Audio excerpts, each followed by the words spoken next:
Our top story this morning, a hectic day of diplomacy lies ahead for South Korean President Moon Jae-in as the G20 Summit in Osaka officially kicks off in the coming hours. Later on this Friday, President Moon will take part in a leaders' session where the member states will discuss the global economy and international trade. He will also hold talks with a handful of his global counterparts, including a crunch meeting with Russian President Vladimir Putin, a key player in efforts to denuclearize North Korea. Our Park Hee-jun has this report from Osaka. On the opening day of the G20 Osaka Summit on Friday, President Moon Jae-in will engage in economic discussions focused on addressing the global uncertainties brought about by the U.S. China trade conflict.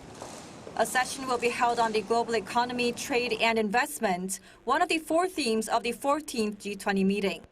President Moon is expected to share his government's fiscal policies, including his push for a supplementary budget bill.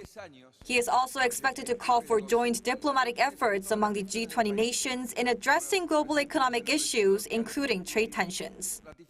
With the G20 being one of the first bodies to take action in combating the global financial crisis in 2008, active discussions will be held to prevent such a meltdown from happening again.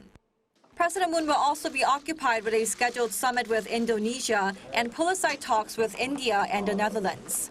But attention mainly focuses on President Moon meeting a key player in the North Korea denuclearization talks, Russia.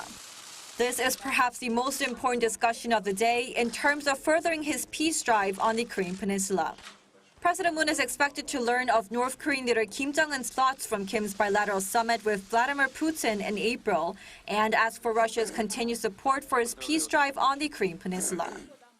And besides a series of talks, there's the question of whether President Moon will be able to hold talks with Japanese Prime Minister Shinzo Abe. President Moon has made it clear that he's willing to meet to resolve the labor dispute between the two countries, and he's open to a last-minute meeting. But this appears to depend entirely on Japan. Park Hee-jun, Arirang News, Osaka.